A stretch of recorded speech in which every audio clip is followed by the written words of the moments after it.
A Walk in the Woods. Every step another story, presented by the Grantown Society. Set amidst woodlands of pine and birch, Grantown is one of the finest examples of a Georgian planned town. In the second half of the 19th century, Grantown grew to become a well-known holiday resort. Large villas were built, mainly for summer letting. High street shops prospered, and local guidebooks expounded on the attractions of the area. Such a publication was William Reed's Guide to Straths Bay, which ran to several editions. Later, around 1900, the Reverend William Thompson wrote, "People come to Grantown to take their daily walks there, on account of the bracing air, pleasing scenery, pure atmosphere, green foliage, bright flowers, and singing birds. And a walk for these objects never palls, and can be repeated week after week. It's all to the good if a little additional interest can be given to the walk." A 1930s guidebook described Grantown as a walker's paradise and goes on, "One of the town's outstanding advantages is that it offers to walkers the freedom of the compass, to roam where one pleases in any direction, whether through the woods, along the riverside, or over the moors. The number and variety of walks available, from a gentle stroll along the levels near at hand to a strenuous hike over the hills, are well nigh unlimited." Our chosen walk follows one of the Angach Woods waymarked trails, and we'll stop now and again to see if a little additional interest can be given to the walk. The route markers start once you enter the woods, but better start our walk at the southwest corner of the square, a gem in every season. We'll go down Forest Road to the crossroads, and our walk will take us down to the River Spey and on, following the blue Angach Woodland Walk. Angach, the Ford of Danger, so called because before Spey Bridge was built, there were 3 fords lower down. One was in the form of a zigzag and could be crossed only when the water was at its lowest.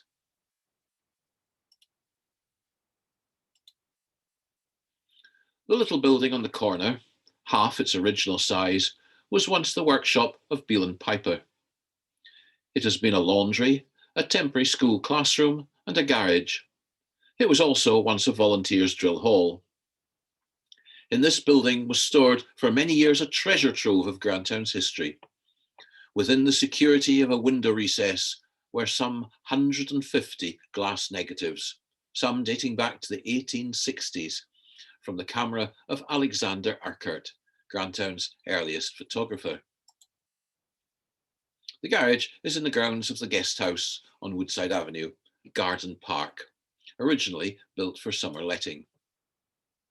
And this fascinating photo is of Garden Park, taken by Alexander Urquhart from his window in what has become Grand View. The whole area between the old and new roads from the river to the town was known as Garden Park. Garden Park Villa is in fact number 9 Garden Park. Built in 1868 for Samuel Alexander, a cabinet maker, it was one of the earliest of Grantown's ring of Victorian villas. By that time, following Queen Victoria's never-to-be-forgotten visit and the arrival of not one but 2 railway lines, the town was a popular holiday destination with a population of around 1,300. Summer rents for such villas could be as high as £60 a month, at a time when a skilled local craftsman's earnings could be at best 6 pence an hour. That's 2.5 pence in today's coinage, £5 a month. This is a really historic part of Grantown, where the old military road, which is a fair part of our walk, entered the new town. Here, occupying the corner on the left, is Grantown's original fire station. It was around 1935 that a Grantown and District Fire Brigade was formed, with a sum of nearly £2,000 raised by public subscription. There are many stories of the troubles with the early service, of the holes in the fire hoses, and uniforms the men couldn't wear, and lack of official support. For instance, in October 1936, the Grandtown firemaster, a Colonel D.B. Calder, resigned, complaining of council dilatoriness. Behind the fire station is Grandtown's former borough yard. For long overgrown and derelict, this is a reminder of when the town managed its own services. These could be a source of frequent and heated debate, often recorded verbatim in the local paper. Who is to pay for the equipment for the volunteer firemen? Should street lighting be by gas or electricity? During this latter debate, A.C. Grant, the draper, said, 18 months ago, the commissioners were returned with lighting in the forefront, and they had now been 18 months without light. Let it be gas or electric light, but let it be light of some kind. The present candles that were in the lampposts had to be looked at twice to be sure they were there. Next is the RAF Outdoor Centre, one of the many elements of Grandtown's long and important military story. It's now a residential base for RAF mountain craft training. It was built in around 1908 as a local drill hall, transferred from across the road. In the basement used to be the shooting range. Here, the Territorial Army trained. The Terrys were the first to be called up in 1939. Later, the Newfoundlanders, or Newfies, were billeted here when they first arrived in the area. Behind the RAF Centre, another link with Grandtown's military history. During the war, whilst the ground below the school was used in the Dig for Victory effort, parts of the golf course were dug up and staves were planted to stop enemy aircraft from landing. In an earlier age, the ground around here is said to have been the drill ground of the 1st or Straths Bay Regiment of Fencibles, or Fencible Highlanders. Sir James Grant raised 2 regiments during the 1790s threat of French invasion. It took only 5 weeks to enlist the full regiment of 6 battalion companies, 1 company of grenadiers, and 1 of light infantry.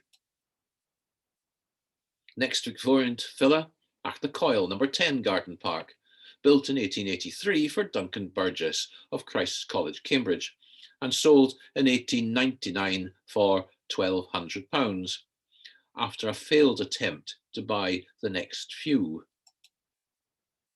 The next few is in fact the Knoll, typically built on condition that it should cost more than £900. That's over 100,000 in today's value. This was a site which concerned the neighbours, who at the time wrote to the Countess, beginning, Madam, I beg respectfully to make application for the building site called the Knoll of Miss Grant's garden, which I understand has just been included in the viewing plan of the village. In support of my application, I have to state that the amenity and privacy of my house, Achnacoil, will be completely destroyed by the erection of a house on this site. In front of the house, yet another reminder of Grandtown's military links.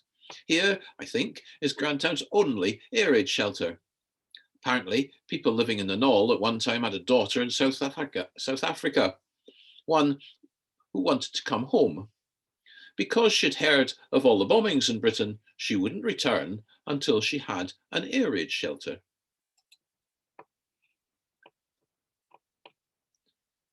The Knoll was originally the high point of a pleasure garden, specially created by James Grant of Grant in 1765 for the eldest of his numerous sisters, Marion Grant, Miss Grant of Grant. It was she who decided to lay out an ornamental garden and pleasure ground with a park attached between the fields on the south side of her brother's new settlement and the River Spey.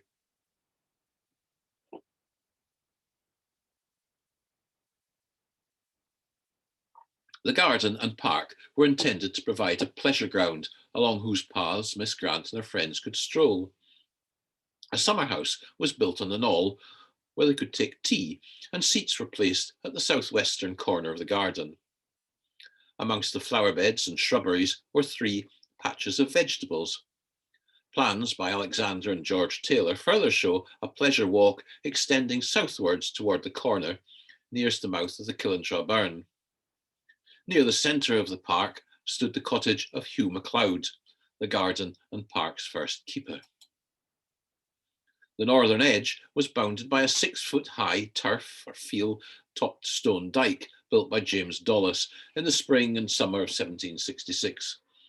Parts of this still exist today along the southern boundary of the Woodside Avenue properties, and is thus the oldest stone-built structure in the district's oldest town.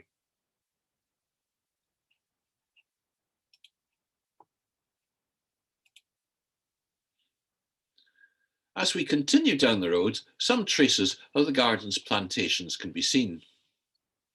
William Sinclair, one of James Grant's gardeners, was at work clearing and preparing the site by the end of 1765, and by April 1766 was planting beech, birch and pine. That winter, 3 cartloads of young trees and seeds were brought from Edinburgh at a cost of £14, 5 shillings and 6pence, and a further 6 shillings for one night's accommodation before the 3 carters set off across a very wintry Dromocta. The trees included oak, tall silver fir, which grew to over 90 feet in height, and 3 variegated Scots firs.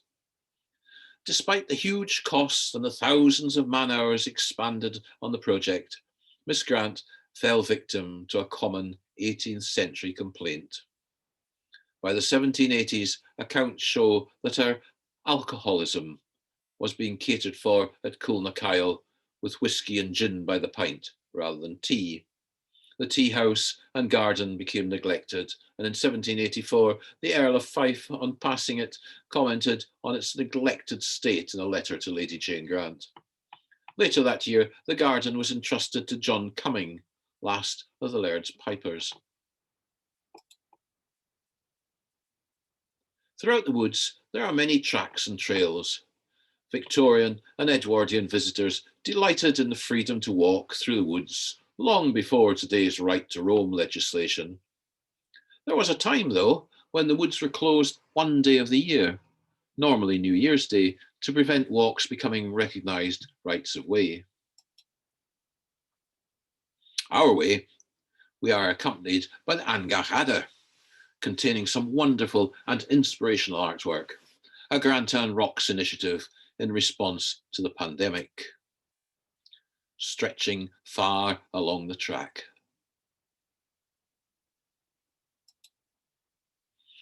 Our road, dating to 1754, is part of the old military road from Blairgowrie to Fort George. It is not a wade road. Its construction was the responsibility of William Caulfield. Field Marshal Wade was buried 6 years earlier in Westminster Abbey. The nearest genuine wade road is at Kinvechy, 9 miles away. Governor Caulfield's residence was near Inverness and was known as Cradle Hall, so called because of, in an age of heavy drinking, it housed a device used to raise his drunken guests to bed, one of whom may well have been Sir Ludovic Grant. Further along the track are 2 stone pillars. During World War II, Grantown was an important military depot, as it was one of Scotland's 2 RIMI repair bases.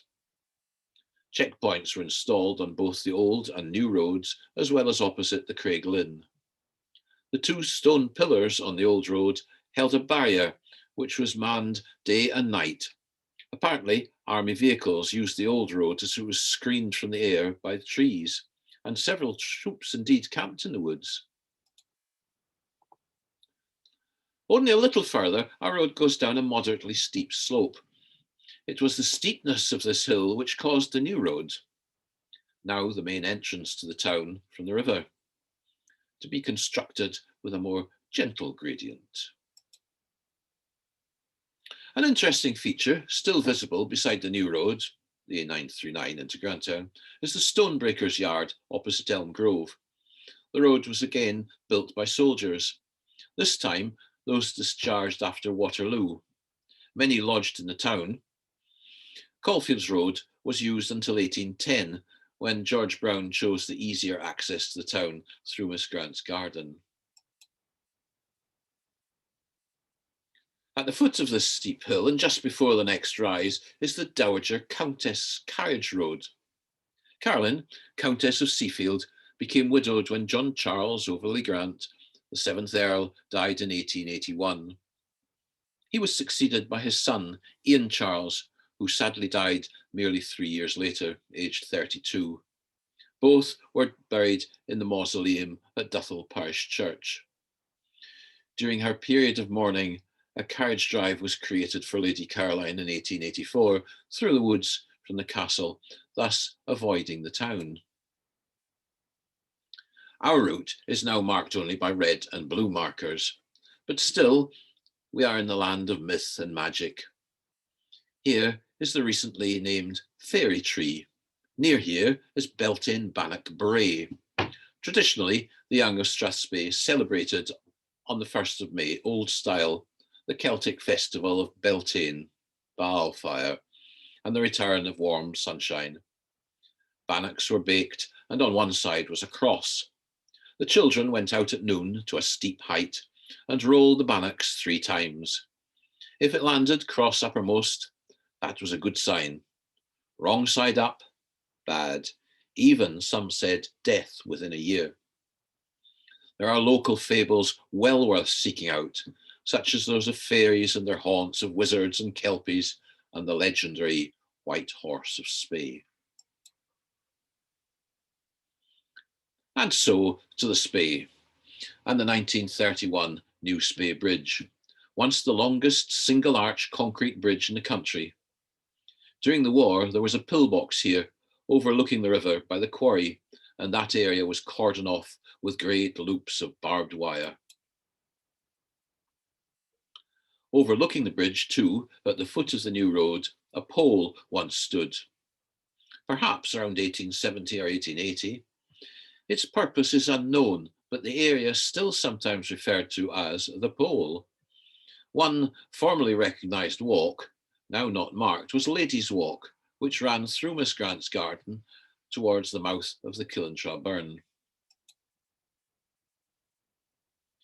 Just before we continue along our route, it's worth exploring the site of a dye works by the river between the old and the new roads.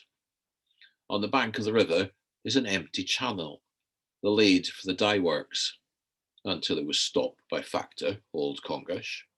This trade, it is said, ran in families, for there was a cousin, Lachlan Dyer, at Dulnan Bridge. The sign at the foot of the road reminds us that the Angach Woods are now owned by the community and managed by a trust. During a Grantown Society forum on the future of the woods, February 13th, 1988, one of the foresters commented that there was nothing to stop the estates clear felling the woods. Subsequently, huge local concern created a movement, resulting in a community buyout. Now, moving towards point 7 on our route map and taking the path along the ridge overlooking the river.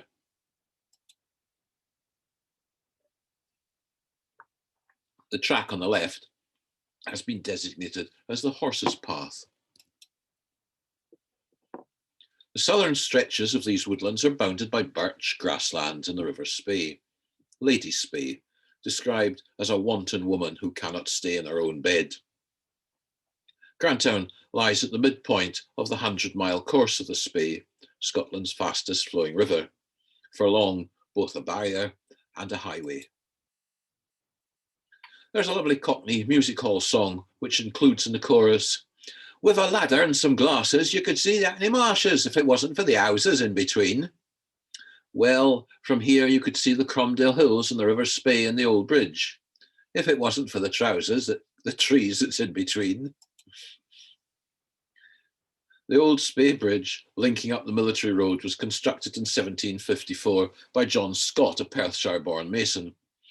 He was responsible for several bridges in the area, was also an innkeeper, and a one-time resident in the debtors' prison.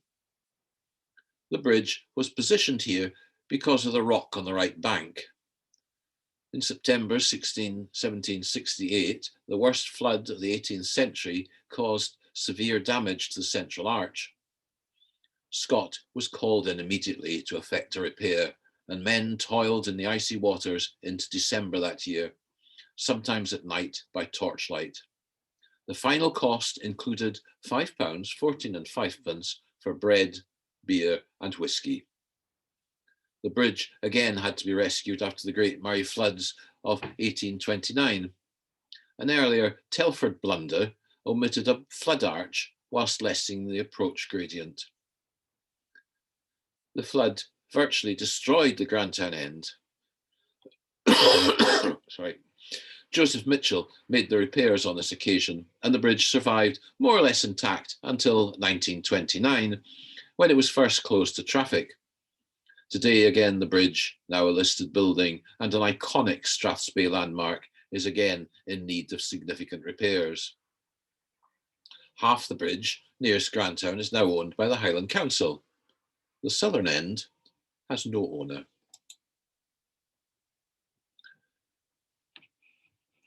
The cluster of villas by the roadside below represent a small planned Georgian settlement, and the Victorian villas associated with such as the famous concert pianist Nikolai Orlov and the Burmese leader and Nobel Peace Prize winner Aung San Suu Kyi.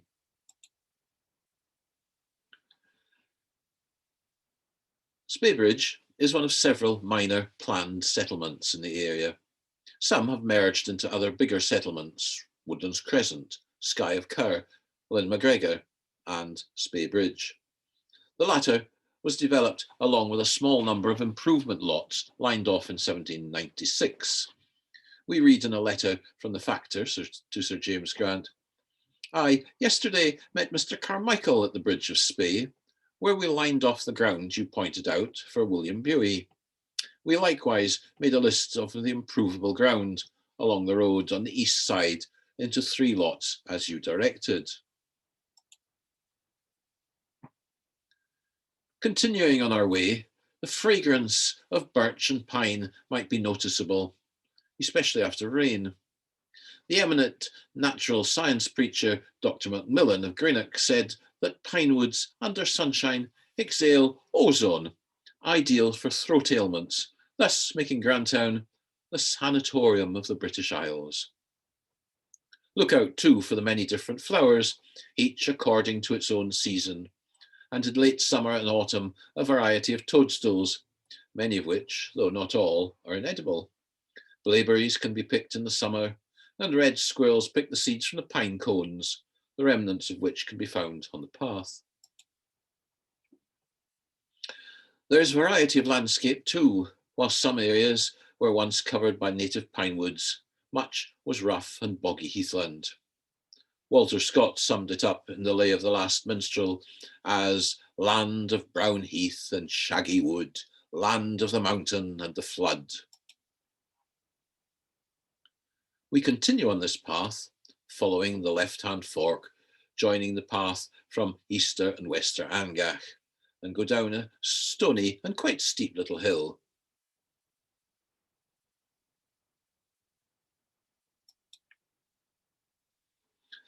Much of the area lying between the town and the river shows evidence of glaciation.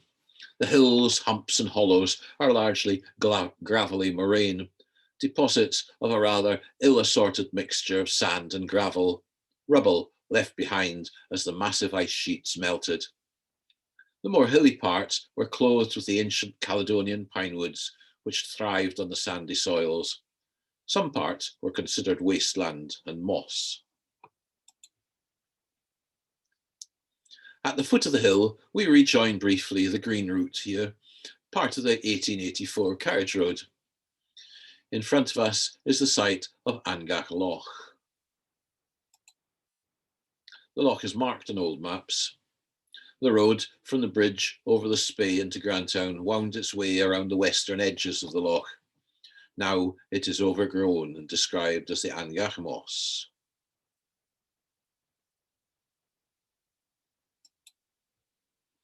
It's not hard to imagine this as an entirely covered water area.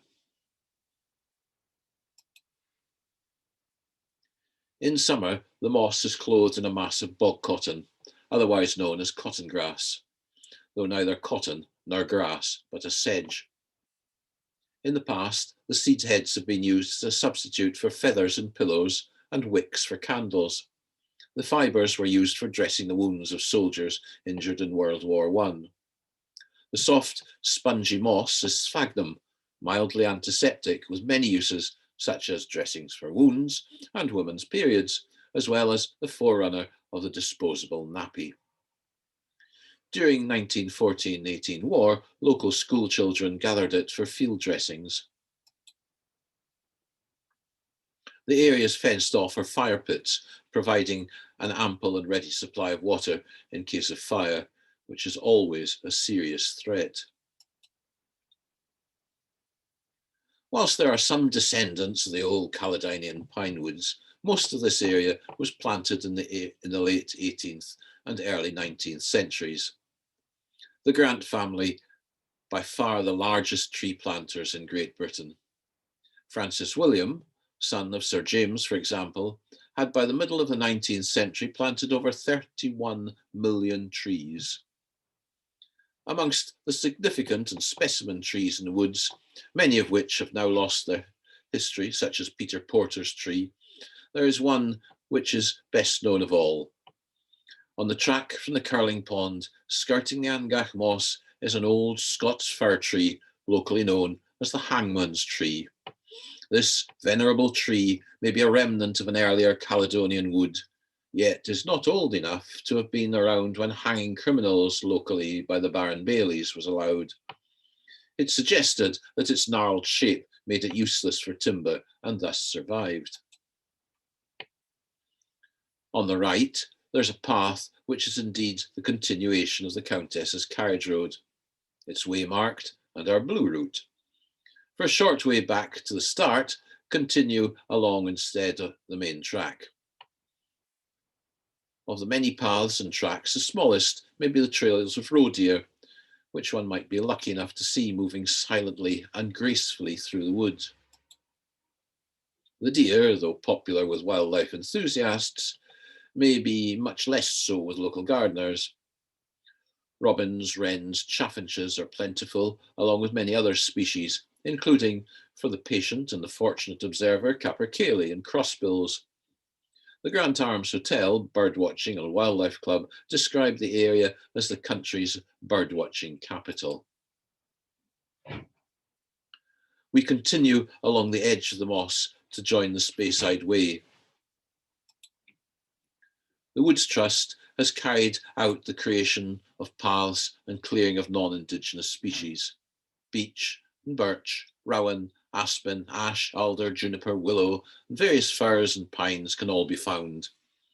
Swinburne, on a visit paid to Grantown in 1873, remarked that for fragrance and for the number of wild flowers, Straths Bay was remarkable in this respect, only surpassed by the Apennines. Edward Gifford, the London artist, writing from Castle Grant, September 1887, says, "It is very nice here. Scotland is certainly the most splendid country in the world for colour. Purple, azure, green, olive, brown, gold and black. The moors are most impressive.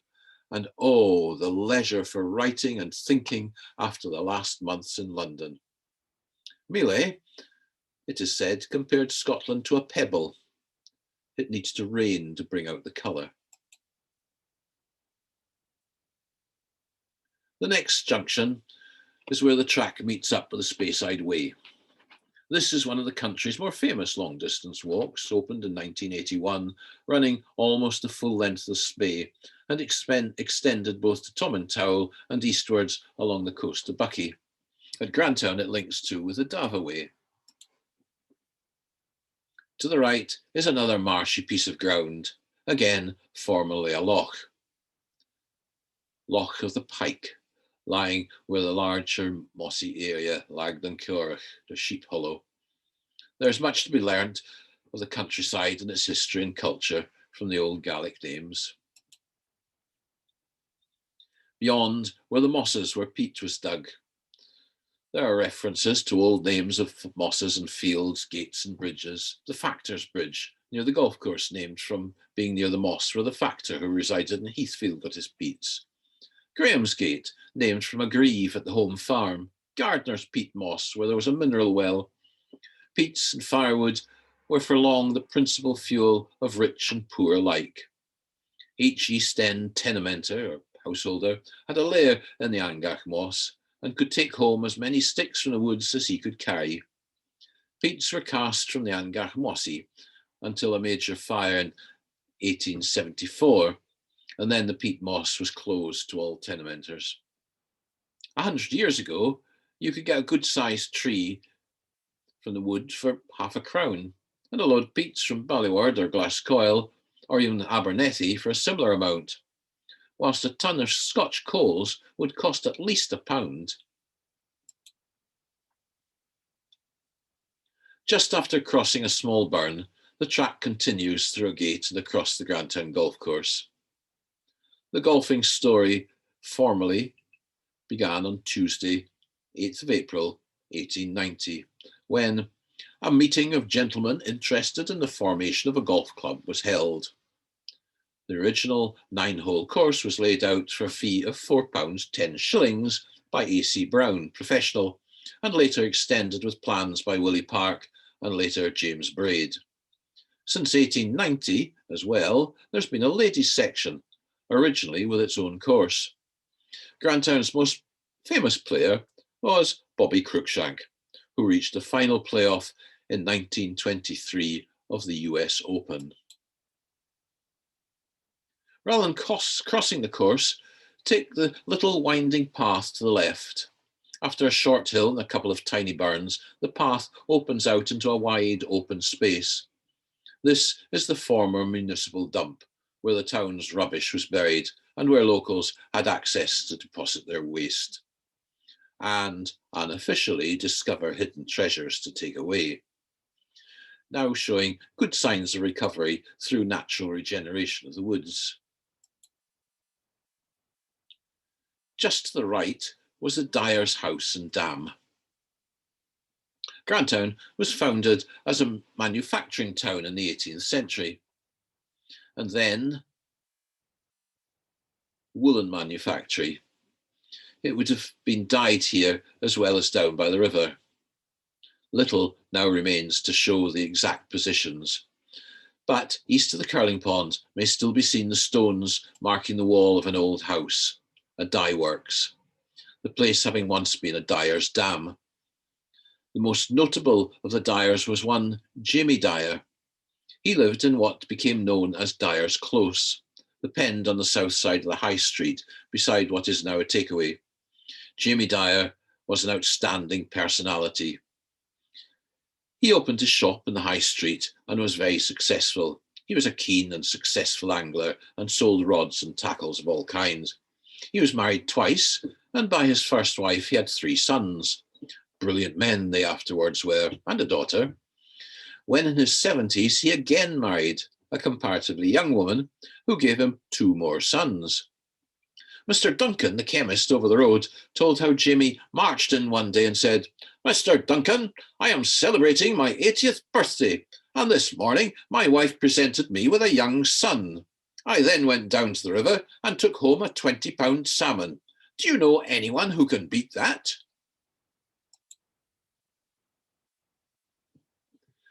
The artificial outdoor curling rinks next to the golf course complements what was, I believe, previously also the skating pond, later recreated at the West End. Major bonspiels were held when conditions were suitable, old-fashioned winters. Even so, only 30 times in the last 100 years. The last was in 1992 with a Grampian Province bonspiel. The Straths Curling Club is one of Grantown's oldest clubs, been formed in 1856 and affiliated with the Royal Caledonian Club a year later. The highlight was in 1929 when the club won the prestigious national trophy at Carsbreck. Matches against teams from around the north were regularly reported in the press. Silver cups, medals and curling stones were provided for winners at these events, though on one occasion the prize was 2 ball of meal provided by Mr. Grant of the Royal Bank, and on another a barrel of herring. In 1960, the club represented Scotland at the British Airways Curling Club Championship, Curling Cup competition in Wengen in Switzerland. The school on the hill, the present primary school, is the 5th grammar school building. Started as a simple rectangular schoolroom with a round bell tower over its entrance. Over the years, it expanded, as did its role, until eventually a new secondary department was built. Later, the primary department of the grammar school evolved into the Grantown Primary School. Part of that process was the creation of a playing field below the school buildings. This was a massive community and largely volunteer organisation involving levelling and draining, led by the young teacher in charge of the primary. This was the site of Findlay's Well, one of the many which supplied water for Grantonians. At one time, it was also the site of a tannery.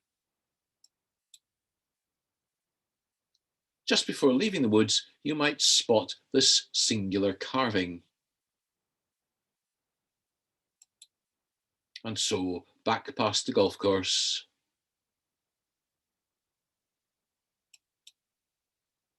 popular not only with golfers, but in winter also skiers.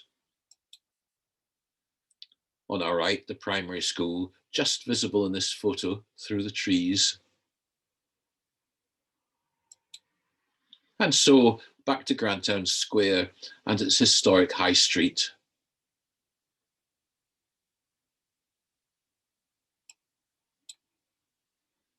Let's leave with some more comments from previous visitors.